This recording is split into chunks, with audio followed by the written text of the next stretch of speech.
to Made Alive. I'm Jeremy. I'm Aaron.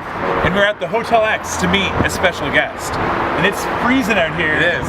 So let's head inside.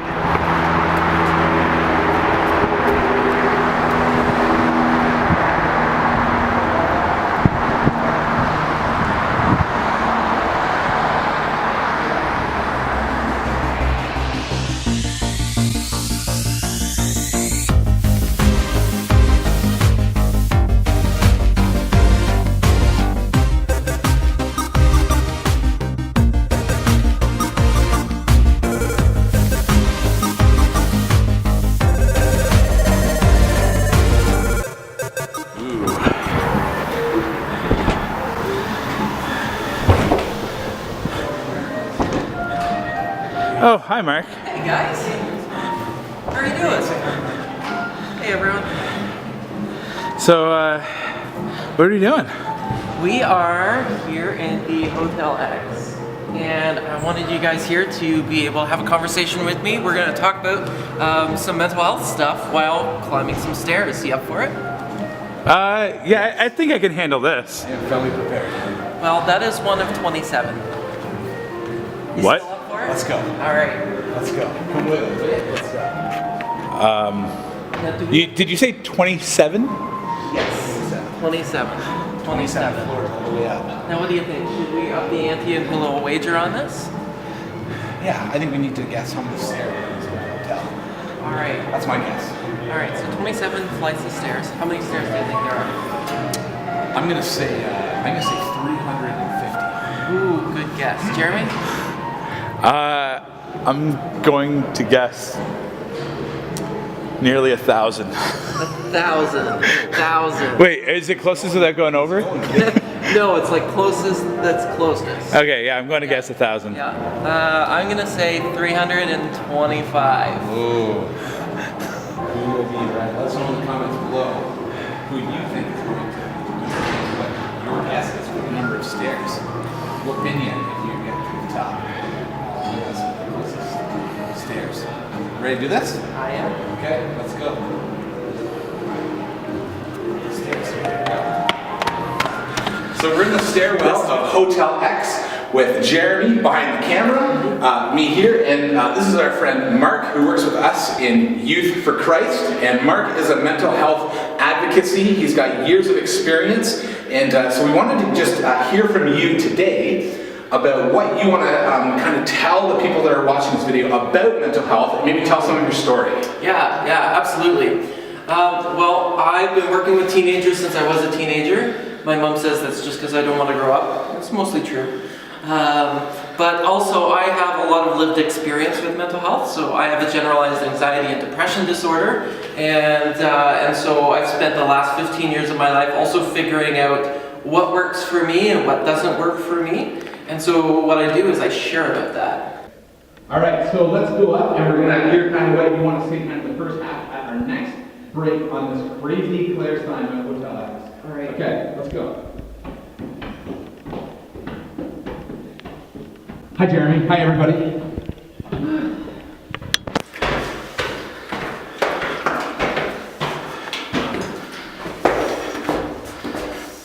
Hey, guess what? What? Guess what, Jeremy? What? 20 more flights. We're We're only on the 8th floor.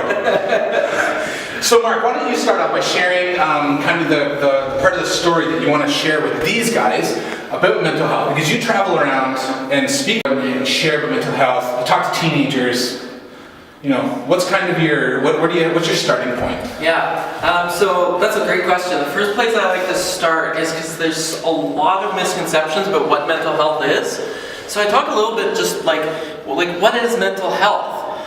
Mental health is when your brain isn't healthy, where there's something in your brain, in your body that is affecting the way that you think, the way that you perceive things going around you. I'm out of breath. That's okay, there's a reason we're taking the stairs. So it affects my understanding, my perception of my reality. And so one of the first things I needed to learn was that my thoughts are not necessarily my reality. That what I think about something and what I feel about something is not always the truth. Right. Right. And I think a lot of people, and I don't study mental health and have an experience like you do, but because it affects our brain, it's a physical, it's just as much physical as it is mental and emotional, because our brain is a physical thing that helps us to control our lives, right? Yeah, absolutely. And so it would be, as you get, not to parallel to it, but when you get the flu or when you get something else wrong with your body, we have something that gets wrong with our brain. Absolutely, and there's so much stigma around mental health, and we talk about it differently. Like if you break your ankle on a snowboard, I'm just imagining you on a snowboard. What about breaking your ankle on the steps? If you wreck your ankle on these steps, like people are going to say like, I'm so sorry, they'll want to sign your cast, maybe your mom will come over and drop off some baked goods or something. But like when we are mentally unhealthy, people say things like, just get over it, or it's no big deal, things like that, not understanding that there's a physical underpinning that is affecting the way that the brain is working. Right. Well, let's keep going. We'll continue this chat. A few more flights up the stairs. We'll see what we get to.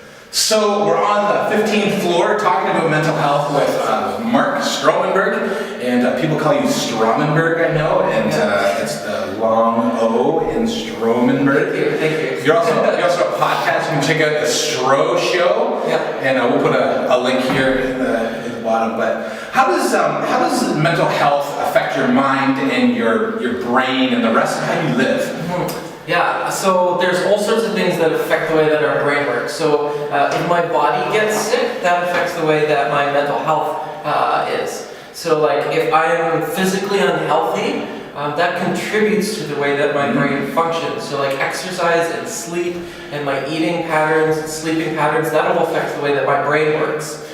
In the same way, like my emotional health, the way that I deal with stress and the relationships that I have with people, that also affects the way that my brain works.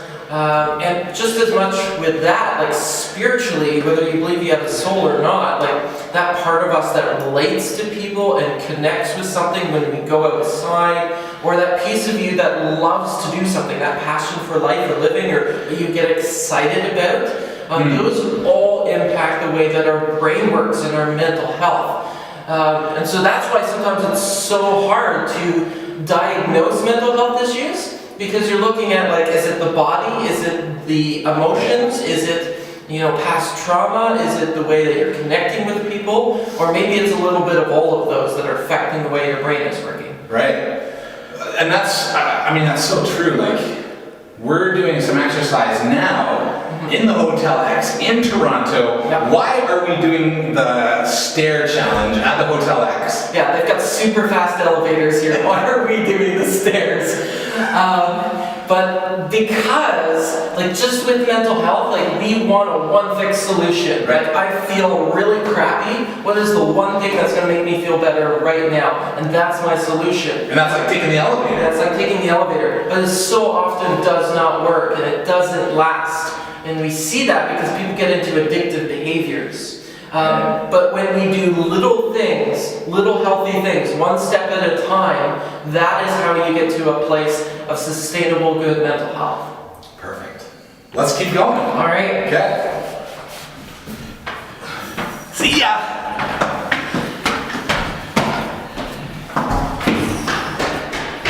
Anxiety. We could do that even outside. Wait. Did these stairwells get longer?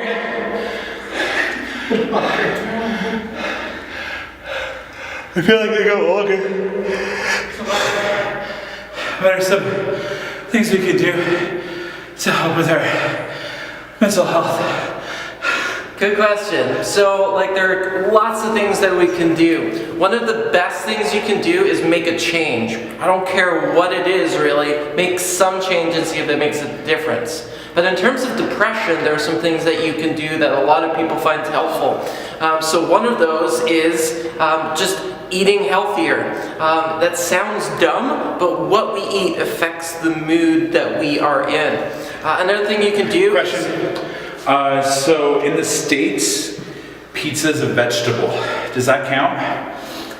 Depends on the pizza and how much pizza. let's say like a Hawaiian or a pizza, there's a lot of protein, right? So that's healthy? Yeah, it could be. But it's a pattern of like generally am I eating too much? Generally am I eating unhealthy? Am I eating a lot of sugars and a lot of carbs? Because that really affects the way that we feel, especially like deep fried foods and things like that. I'm feeling personally attacked right now. So before I really interrupted you about the pizza comment, you said that there were some other steps too. Yeah. So one thing people find really helpful is writing or journaling. Just finding some way, whether you have a journal or whether you write poetry or songs or something like that, finding a way of expressing what we feel on paper, just getting that out can be hugely helpful.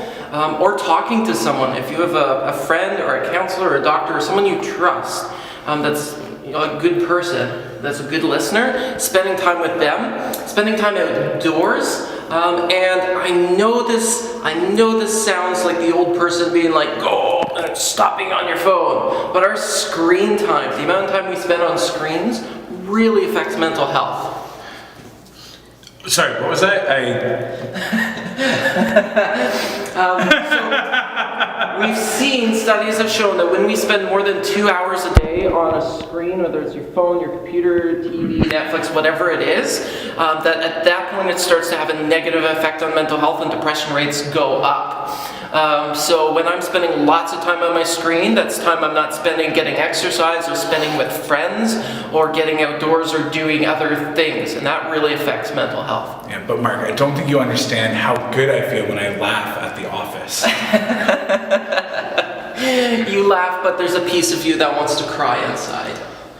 Yeah, you know me way too well. Let's continue on.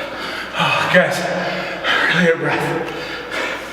Well, that's interesting because when it comes to anxiety, breathing actually is one of the biggest changes that we can do to affect our anxiety levels. And I know it sounds kind of dumb, but the way that we breathe, like deep breathing, really affects the way that the brain works.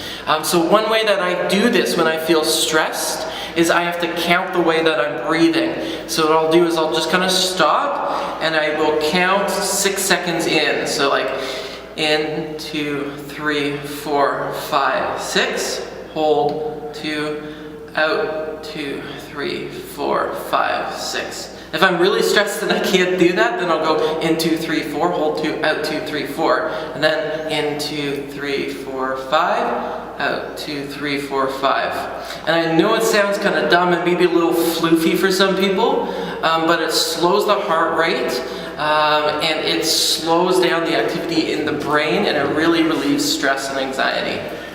So,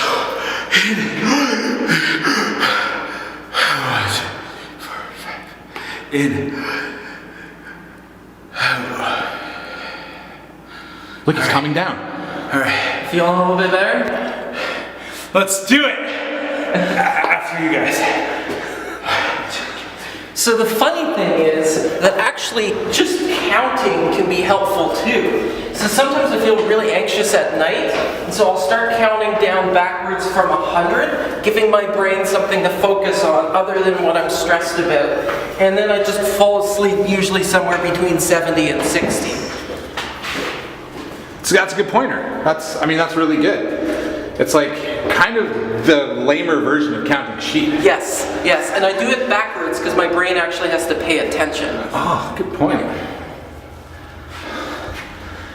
We're at the 28th floor, guys, and there's more stairs. It goes up to the 29th and you can't get out, it's locked. Oh. I tried yesterday. But we can still count the stairs. Yes, we could. Let's do it. All right. And it's locked. What? 29th floor. Jerry, you gonna make it? Can you get out that door? No. All right, down.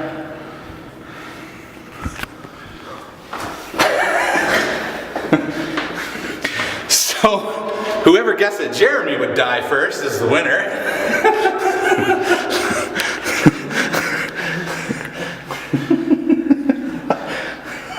We made it, Jeremy. He's still breathing. Not yet. You're still gotta make it down these steps. It's locked.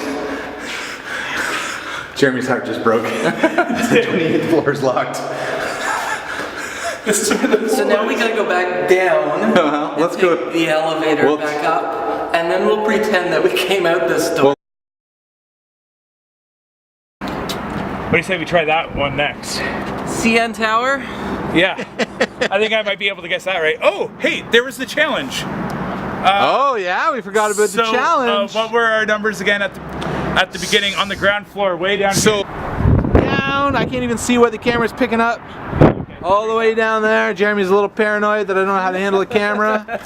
So mine, I guessed 350 stairs. Jeremy, you were 1,000. 1,000? It definitely felt like it.